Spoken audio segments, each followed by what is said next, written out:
The element of Pinocchio that I think is maybe not fully appreciated is just the sounds in Pinocchio.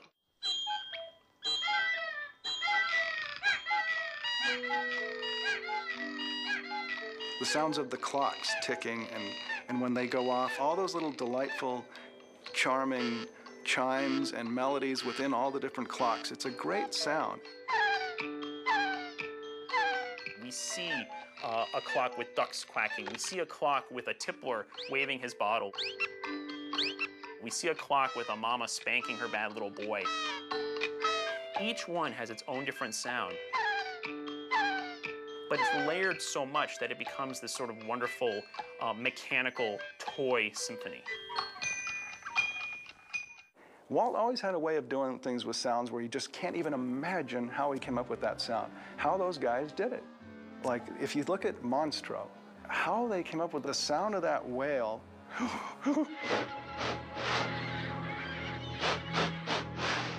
Inhaling.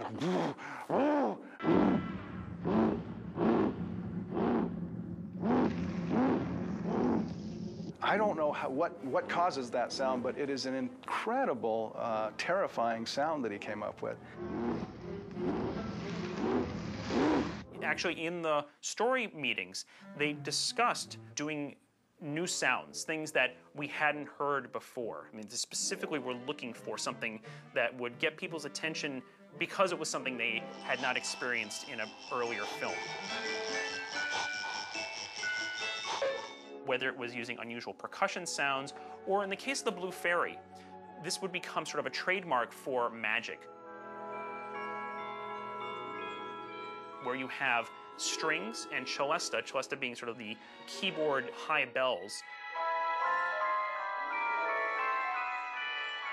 but also the use of a novacord, which is a very, very early electronic piano that has a very ethereal, strange sound to it.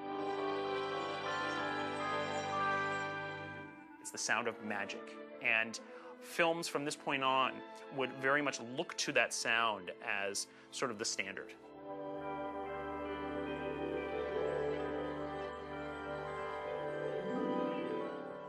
I could listen to this whole movie without any visual at all and be completely transported to this sort of magical place and time.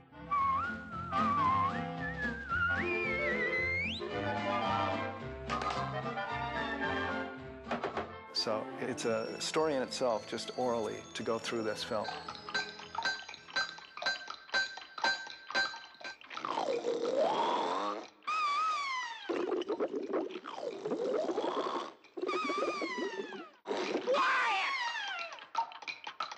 Pinocchio holds the distinction of being the first Disney feature to win Academy Awards for both musical categories, for Best Score and for Best Song, in this case, When You Wish Upon a Star.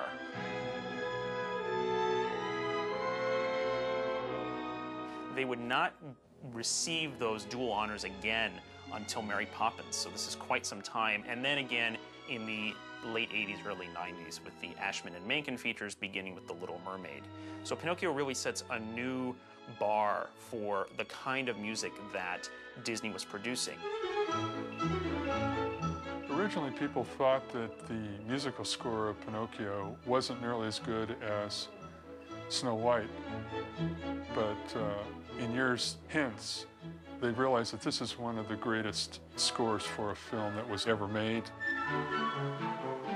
The main part of Pinocchio's score was written by Lee Harleen, who came to Disney in the early 1930s and scored a lot of the most musically complex of the silly symphonies, films like Music Land.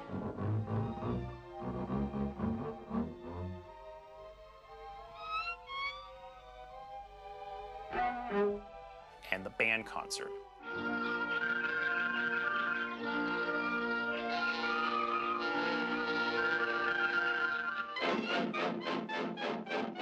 And Grasshopper and the Ants.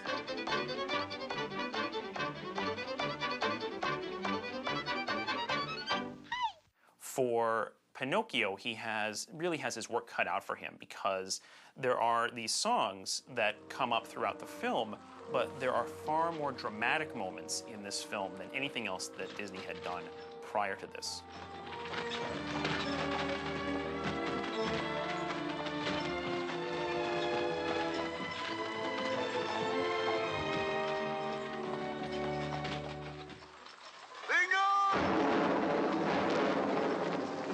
And if you listen to the range of styles that he uses in the film, the charming, quaint music box kind of music in the early sequences in Geppetto's workshop is one thing. A lot of downbeats in there. You get to Pleasure Island, and you've got honky-tonks, kind of jazzy, bluesy music going on.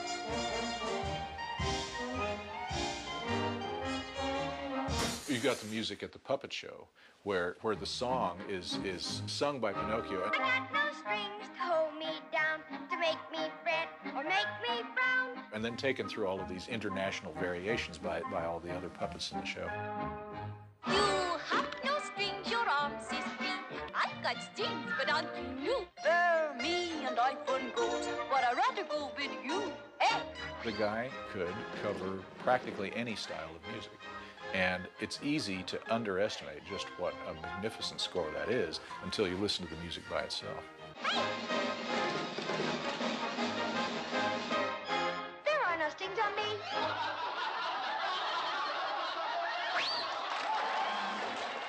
Paul Smith also worked on the score for Pinocchio. He came to Disney in the mid-1930s, a few years after Lee Harleen, and he scored numerous Disney shorts. He's probably best remembered as having scored the True Life Adventure series in the 1950s, these live-action animal films that had a story to them.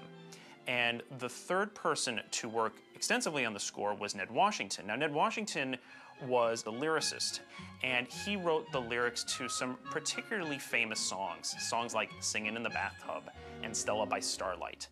He would win an Academy Award not just for When You Wish Upon a Star and for the score, but he actually won another Academy Award for another song he wrote in 1952, that being the title song to High Noon, Do Not Forsake Me, Oh My Darlin'. So he really is someone who historically is very much associated with very popular songs. Hi, diddly-dee, an actor's life for me. A high silk hat and a silver cane, a watch of gold with a diamond chain.